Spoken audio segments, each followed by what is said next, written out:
할렐루야. 오늘 이 아침 우리가 함께 나눌 하나님 말씀은 사사기 6장 11절로 24절 말씀을 우리 함께 묵상하고자 합니다. 오늘 다섯 번째 기드온이라는 사사의 이야기를 이제 우리가 6장에서부터 이제 보게 됩니다만, 우리가 어제 나눴던 6장 7절에서 10절 말씀을 볼 때 하나님께서 이스라엘의 부르짖음에 바로 이전처럼 구원자로서 어떤 사사를 바로 세우는 것이 아니라 이번에는 선지자를 보내셔서 이스라엘 백성들의 불순종에 대해서 지적하고 계시는 것을 보게 되죠. 이스라엘 백성들이 어려움을 당하고 압제를 당하는 이 모든 이유가 바로 그들의 불순종에서 기인된 것이었다라는 것을 말씀하고 있는 것입니다.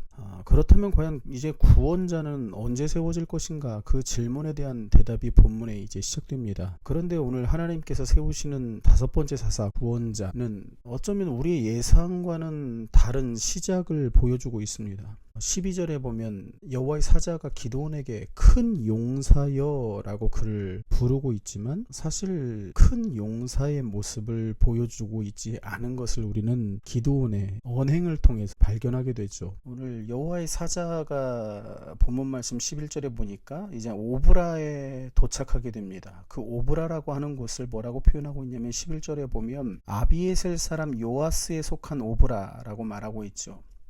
이 오브라라고 하는 지역은 바로 아비에셀 사람 요아스의 땅이었다는 것입니다. 요아스는 바로 기드온의 아버지죠. 그렇다면 우리가 알 수 있는 한 가지는 그 지역에서 어떤 유지와 같은 집안이었음을 우리는 발견하게 되죠. 15절에서도 말씀하지만 아비에셀이라는 뜻은 나의 아버지가 도움이다 라는 의미를 가지고 있습니다. 여호와 하나님에 대한 신앙을 표현하는 이름이 바로 요아스라는 것이죠. 이 아비에셀도 그렇고 요아스도 그렇고 하나님을 섬기는 집안 사람, 므낫세 집안 사람이었는데, 그런데 그의 집에 사실은 우리가 이제 계속해서 말씀을 보겠지만 25절에 미리 보면 그의 집안에 있는 것이 무엇입니까? 네 아버지에게 있는 바알의 제단을 헐고 그 곁에 아세라상을 찍어라 라고 하나님께서 말씀하시는 것을 볼 때 그의 집안에는 바알의 제단이 있었다라는 것이죠.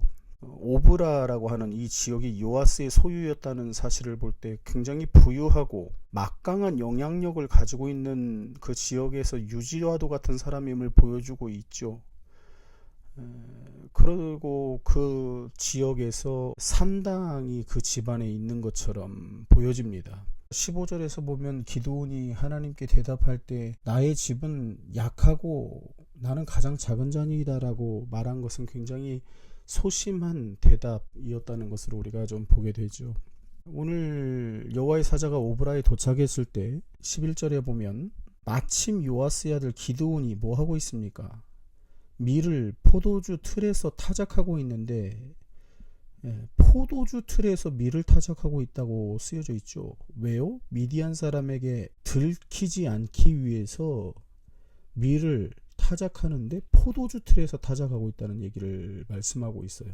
포도주 틀, 역사적으로 그 도구를 보면은 구덩이로 되어져 있는 것이 바로 포도주 틀입니다. 그래서 높이가 조금 다른 구덩이 두 개를 연결해서 한쪽 좀 높은 곳에서 수확한 포도를 놓고 으깨어 그 즙이 조금 더 낮은 구덩이에 모일 수 있도록 만든 구조물을 의미하는 것이 바로 포도주 틀입니다. 그래서 기본적으로 구덩이 형태를 띠고 있어서 그 안에 사람이 숨을 수 있다는 것입니다.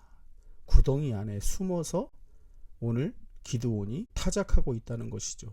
이게 무슨 얘기일까요? 조금 더 풀어서 말씀을 드리면, 여기서 타작하다라고 번역된 동사 하바트라는 단어가 일반적으로 타작마당에서 타작하는 단어가 아니라 곡식의 알갱이를 막대기 같은 것으로 떨다라는 그 행동을 묘사하는 용어입니다. 그래서 밀을 떨었다, 그러니까 아주 뭐 비정상적인 타작 방법으로 밀을 조금씩 떨어내고 있는 것이 숨어서. 그래서 기드온의 이 행동을 볼 때 그의 성격이 어떤지를 보여주고 있는 것이 지금 기드온에 대한 첫 번째 묘사입니다. 어떤 모습일까요? 겁쟁이로 보여집니다. 또 어떤 모습이 있을까요? 여호와의 사자가 그에게 네가 이스라엘을 구원해내라 라고 말씀하자 15절에서 나의 집은 작고 굉장히 소심한 모습을 또 보여주죠. 겁도 많고 소심하기도 하고, 또 한 가지 17절에 보면은 표징을 내게 보이소서, 하나님께 표적을 계속해서 요구합니다. 이후로도 계속해서 6장 이제 후반절에서도 계속 양털로 인해서도 그렇고 계속해서 하나님께 표적을 보여달라고 하고 있는 것을 보게 돼요. 굉장히 의심 많은 사람인 것으로도 볼 수 있죠. 표징을 보여달라. 또 한 가지 우리가 유추해 볼 수 있는 것은 굉장히 이론적이고 상식적이고 논리적인 사람이었을 것으로 생각되어집니다. 13절에서 한번 보십시오. 12절부터 여호와의 사자가 기드온에게 큰 용사여 여호와께서 너와 함께 계시도다. 그런데 13절에 자 보십시오. 하나님이 뭐라고 합니까? 하나님께서 너와 함께 계신다 라는 이 축복의 말씀 앞에 기드온이 뭐라고 대답합니까? 13절 하나님이 우리와 함께 계신다면 어찌하여 이런 일이 일어났냐고 따지고 있죠. 이게 무슨 말 같지도 않은 소리냐라고 지금 반문하고 있어요. 보십시오. 여호와께서 우리를 애굽에서 올라오게 하신 것이 아니냐 한 그 모든 이적이 어디 있나이까? 그 이적과 표적들 다 어디 갔냐는 거예요. 하나님이 우리를 버렸고 우리를 넘겨주신 거 아닙니까? 미디온의 손에 따져 묻고 있는 것이죠. 눈앞에 보여지는 거, 이적, 어떤 표적 이런 것들을 구하는 그러한 사람, 의심도 많고 논리적인 사람으로 볼 수 있죠. 저는 이 기드온의 오늘 모습을 보면서 한 사람이 생각이 납니다. 의심 많은 도마이죠.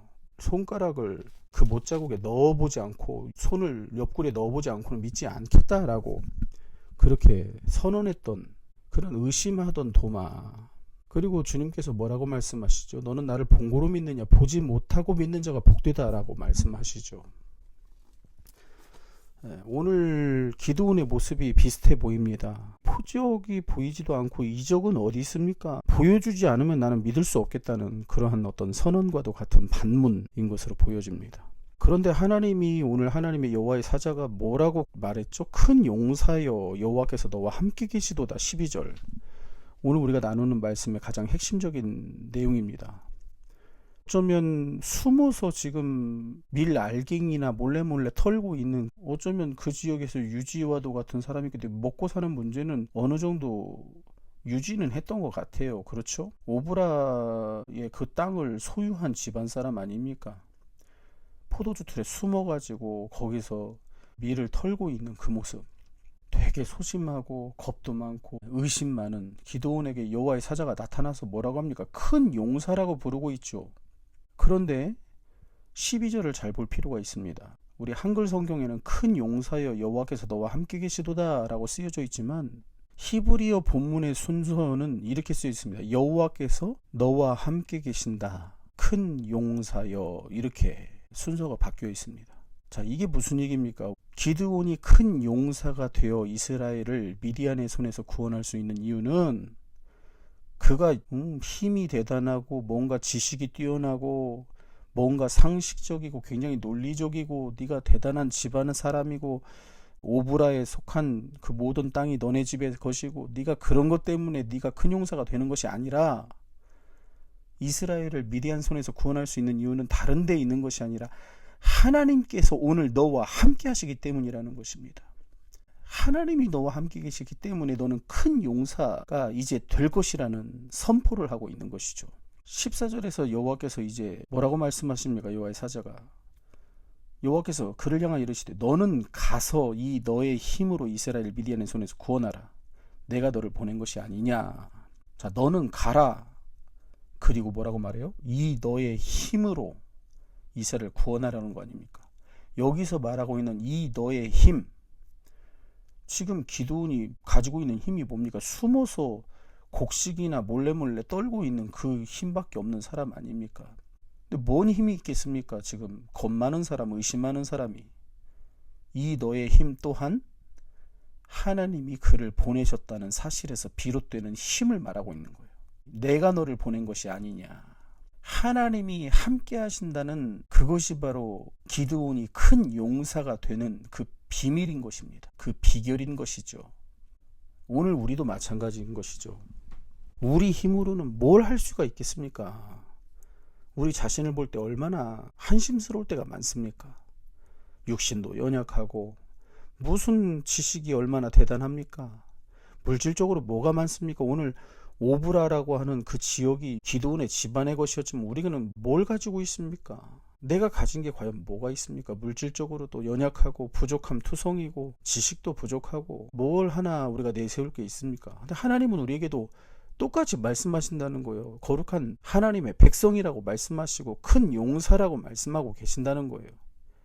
그것이 오늘 사사기에서 왼손잡이 예후, 삼갈, 여자 사사 드보라 계속해서 지금 보고 있는 이 사사들의 이야기 아닙니까? 헤벨의 아내 야엘 다 마찬가지 아닙니까? 기드온은 뭔가 대단한 사람 같지만 그렇지 않다는 거예요. 아주 의심 많고 연약한 사람의 표본의 모습을 보여주고 있다는 것입니다. 그런데 이 너의 힘으로 미디안의 손에서 이스라엘을 구원하라. 하나님이 너를 보낸 것이 아니냐라는 거예요. 그런데 오늘 기드온은 하나님이 함께 하신다는 이 선언을 인정하지를 못합니다. 하나님이 함께 하신다면 어떻게 이스라엘이 미디안의 압제로 인해 군패함을 당하고 있는지 이해가 안 된다는 거 아닙니까? 그게 13절 내용이죠. 말도 안 된다는 소리라는 거 아닙니까? 이 이적을 보여주시든지 표적은 어디 있고 표적을 보고 믿겠다는 거 아닙니까? 하나님께서 이런 기드온의 물음에 대답하지를 않으세요. 왜요? 이미 여호와의 사자를 통해서 7절에서 10절까지 말씀하셨죠. 이 모든 압제당하고 너희들이 궁핍을 당하고 있는 이유가 뭐라고 합니까? 너희들의 불순종의 이유였다는 거 아닙니까? 답하지 않으십니다. 이미 대답하셨기 때문이에요. 자, 15절 그러나 기드온이 여호와의 사자에게 대답을 하고 있죠. 내가 무엇으로 구원하리까? 나의 집은 므낫세 중에 극히 약하고 내 아버지 집에서 가장 작은 자녀이다. 내가 뭘 할 수 있겠느냐는 고백이에요. 오늘 하나님이 이스라엘을 미디안의 손에서 구원하시기 위해서 기드온을 보내시겠다는 의지를 보여주고 있죠. 그래서 기드온에게 하나님의 사자를 보내고 계세요. 하지만 기드온은 하나님께 내가 무엇으로 민족을 구원할 수 있는지 반문하고 있죠. 나는 지극히 약하고 가장 작다고 말합니다. 맞습니다. 기드온이 맞서야 하는 미디안 족속의 특징이 무엇입니까? 어마어마한 숫자라고 했죠. 어마어마한 숫자. 숫자에서 밀리는 거 아닙니까? 병력에서 밀리고 무서운 세력 아닙니까? 그래서 하나님의 부르심과 보내시는 이 사명 앞에서 부정적인 모습을 보이고 있다는 것이죠. 그러나 하나님은 뭐라고 말씀하십니까? 16절 내가 반드시 너와 함께하리라. 네가 미디안 사람 치기를 한 사람 치듯 하리라 라고 선포하십니다.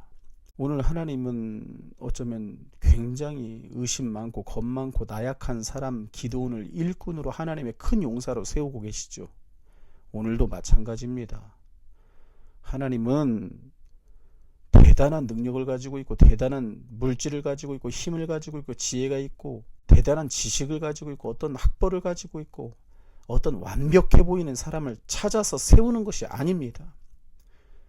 하나님은 고린도전서 1장에서 말씀하시듯이 세상에서 미련하고 약한 사람들을 택하셔서 강한 자를 부끄럽게 하신다고 말씀하시죠. 그게 바로 하나님의 일하시는 방법입니다. 물론 하나님이 택하신 일꾼이라 할지라도 어려움이 없을 수는 없습니다. 극복해야 하는 어려움과 극복해야 될 것이 많습니다.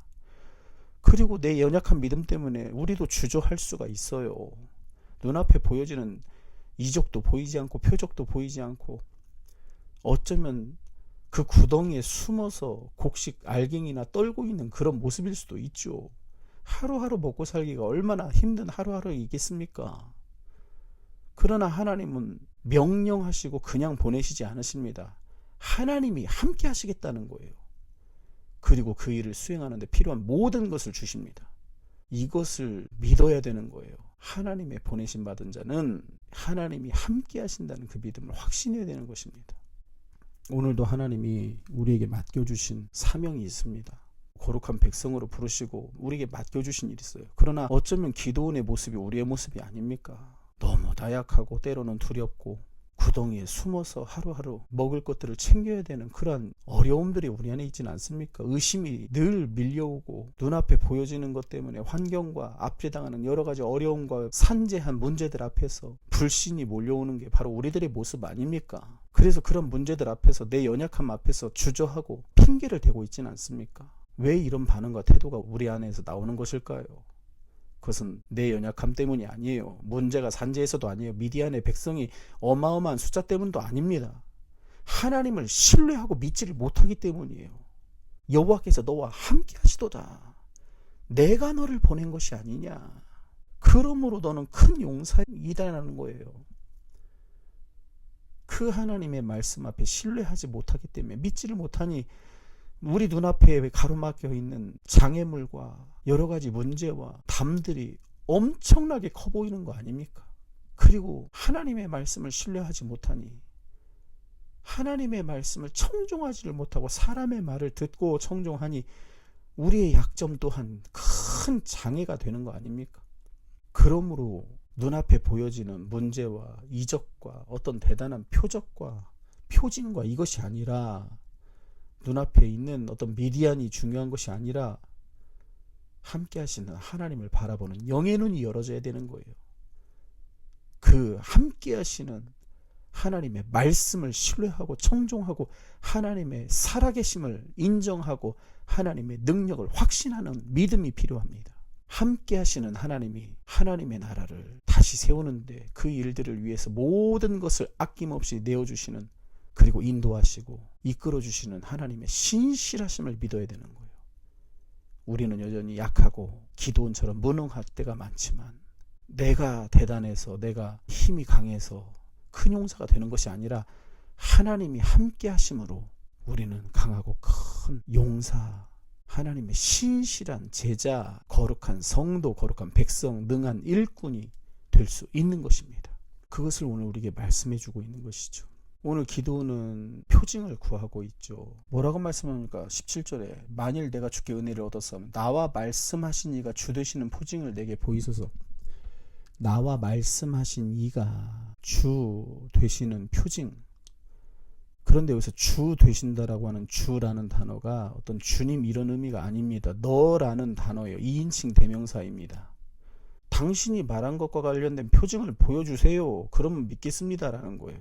그가 말한 것이 확실하다는 표징을 요구하고 있는 것이죠. 그리고 18절에서 예물을 가져옵니다. 예물을 내어주면서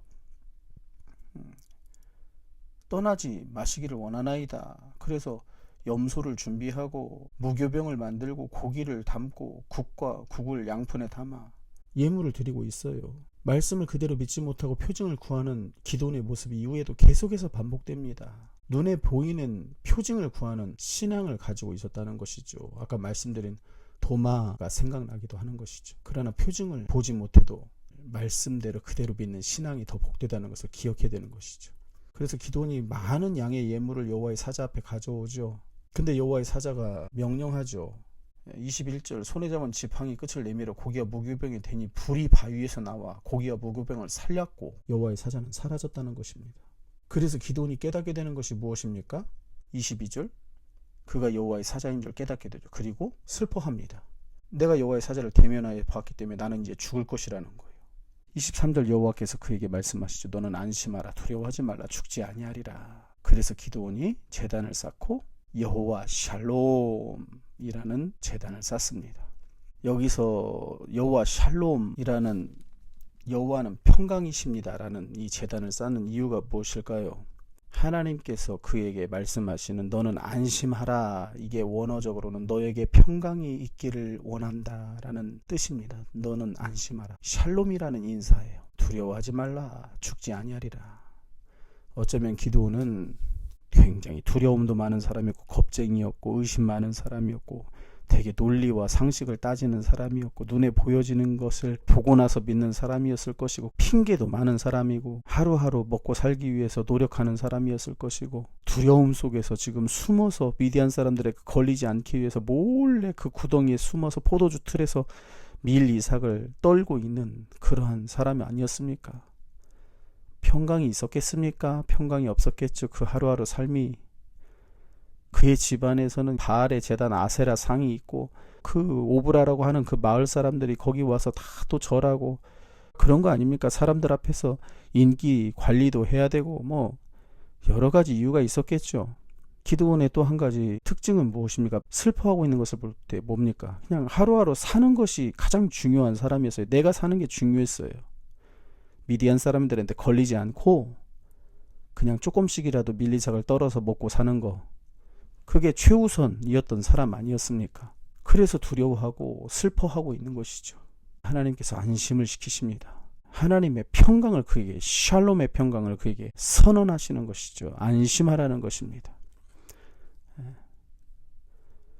오늘 어쩌면 비겁한 모습을 보이는 기드온에게 큰 용사여 여호와께서 너와 함께 계시도다. 어쩌면 숨어서 음식을 그냥 갉아먹는 쥐처럼 비참한 그런 인생을 하루하루를 살아가고 있는 기드온에게 큰 용사라고 말씀하시죠. 그러나 분명히 하나님의 말씀은 예언적인 선포의 말씀입니다. 이후 그는 이스라엘을 미디안의 압제에서 구원하는 큰 승리를 거둘 장수였다는 거예요. 결국 큰 용사로 역사에 남게 되는 것이죠. 사사 중에서 아주 대단한 인물로, 가장 대단한 용사로 역사에 남게 되는 것입니다. 그게 바로 기드온이에요. 그러나 그의 모습은 아직 용사일 수가 없는 거예요. 비겁하고 소심하고 겁 많고 의심 많고 이런 사람 아닙니까? 이런 소심하고 의심 많은 연약하고 믿음 없는 그러한 나약한 사람을 하나님은 큰 용사로 만들어 사용하신다는 거예요. 그 반전의 비밀은 오직 여호와의 함께하심이라는 겁니다. 그래서 사도 바울은 고린도후서 12장에서 내가 약한 그때 강함이라 라고 고백합니다. 약할 때 강함 대신에 나의 보배 되시는 예수 그리스도, 그 안에서 내 약함이 강함이 된다는 것입니다. 오늘 우리도 하나님의 명령의 말씀이 날마다 주어지는데도 주저할 때가 많죠. 두려워할 때도 많죠. 명령 앞에서 오늘 기드온처럼 주저하는 그 이유는 무엇일까요?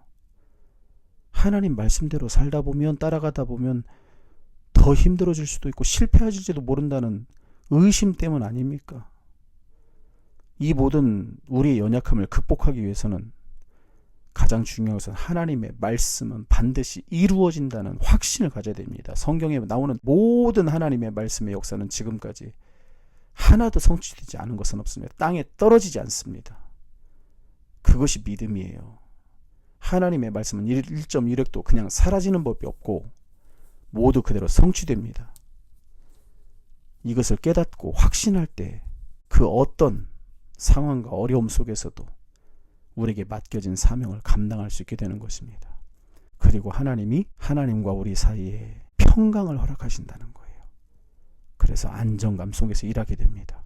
그 하나님의 샬롬의 평강은 하나님의 말씀을 우리가 늘 정종할 때 우리 안에 임하게 되는 거예요. 그 하나님께서는 오직 예수 그리스도 십자가의 그 공로를 근거로 우리에게 평강을 허락하시는 것입니다. 오늘 우리도 연약한 자지만 때로는 부족함 많지만 여호와께서 너와 함께 하심으로 큰 용사로 쓰임받을 수 있는 우리 모두가 되어지시기를 예수님의 이름으로 간절히 축원합니다. 아멘.